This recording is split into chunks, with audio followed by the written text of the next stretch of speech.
Allez, c'est parti pour cette petite vidéo de synthèse sur le chapitre de première. Comment la socialisation contribue-t-elle à expliquer les différences de comportement entre les individus? Je vous le rappelle, cette vidéo ne remplace pas votre cours, elle est là pour vous aider à mieux comprendre que voilà, dans un chapitre, on brasse beaucoup de choses, on passe pas mal de temps sur des notions. Donc là, c'est vraiment de comprendre le chapitre dans sa globalité. Je vais partir du mot socialisation et je vais essayer de rattacher le maximum d'éléments du chapitre. La socialisation, c'est vraiment la notion centrale du chapitre. On l'a vu ensemble, la socialisation, c'est un processus d'intériorisation de normes et de valeurs. Ça, ces deux termes, ils sont essentiels. Ils sont essentiels pour ce chapitre, et en fait, ils sont aussi essentiels pour comprendre d'autres chapitres de sociologie.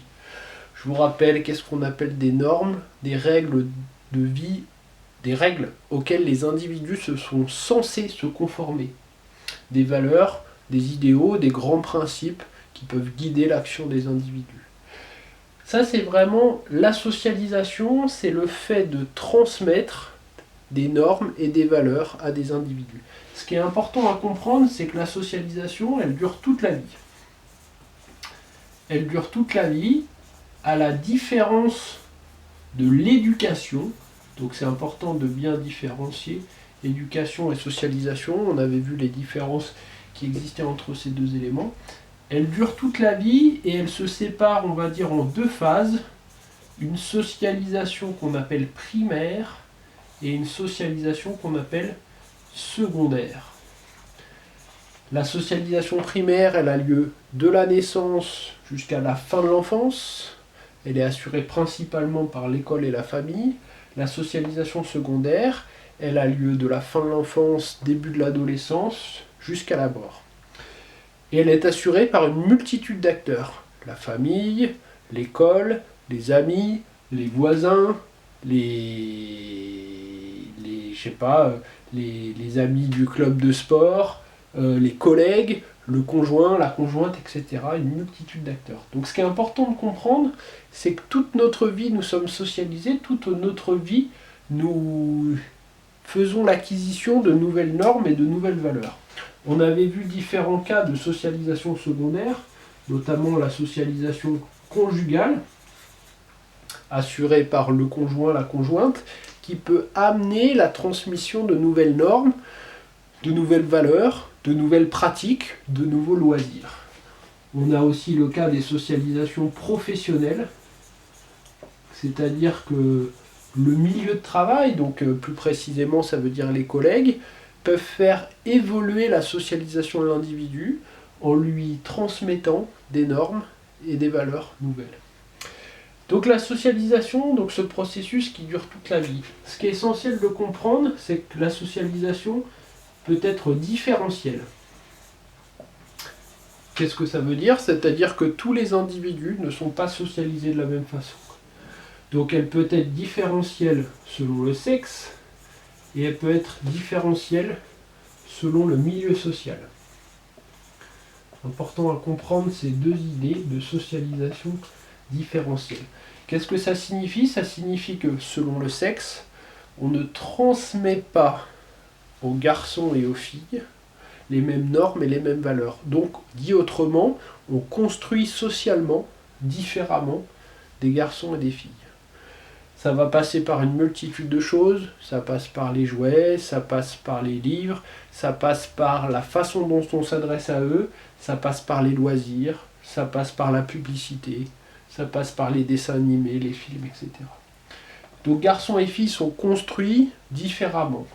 Selon le milieu social, on observe aussi, par exemple, si on observe des milieux assez différents comme des cadres, des enfants de cadres et des enfants d'ouvriers, on observe qu'ils ne sont pas construits de la même façon. C'est-à-dire qu'ils sont confrontés à des normes, à des valeurs, à des pratiques, à des loisirs qui sont différentes.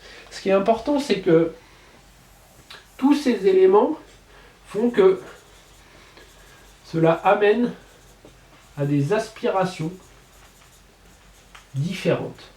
Qu'est-ce que ça veut dire?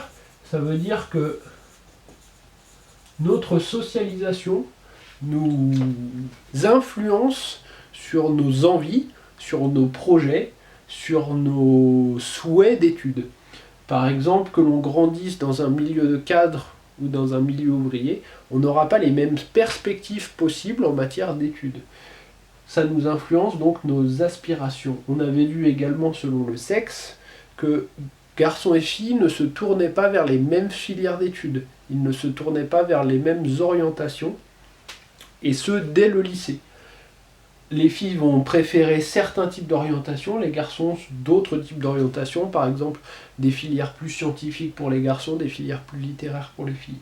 Donc ça, c'est ce qu'on observe. Donc cette socialisation, elle est différentielle.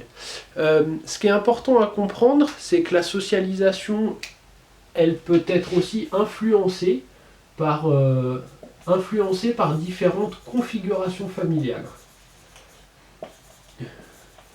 Différentes configuration familiale. On avait vu par exemple que des situations de divorce chez les parents peuvent influencer la socialisation des enfants et peuvent influencer par exemple leur capacité à réussir à l'école. On avait observé justement que chez les enfants de parents divorcés, les difficultés scolaires étaient plus importantes. Donc c'est influencé par différentes configurations familiales. Ce qu'on avait observé enfin, c'est que la trajectoire des individus, la trajectoire de chacun, n'est pas écrite dans un livre. C'est-à-dire que la socialisation, il y a des grandes tendances, et on observe aussi parfois ce que l'on appelle des trajectoires improbables en matière de socialisation. C'est par exemple, une trajectoire improbable, le fait qu'un individu s'écarte de la trajectoire statistique la plus fréquente. On avait parlé de différentes situations, mais par exemple des enfants d'ouvriers qui réussissent à intégrer l'école d'ingénieurs polytechniques, c'était des exemples de trajectoires improbables. Les enfants d'ouvriers à Polytechnique sont une infime minorité. 1% des étudiants de cette école sont des enfants d'ouvriers. On peut donc parler de trajectoire improbable. Voilà donc une petite vision globale de ce chapitre.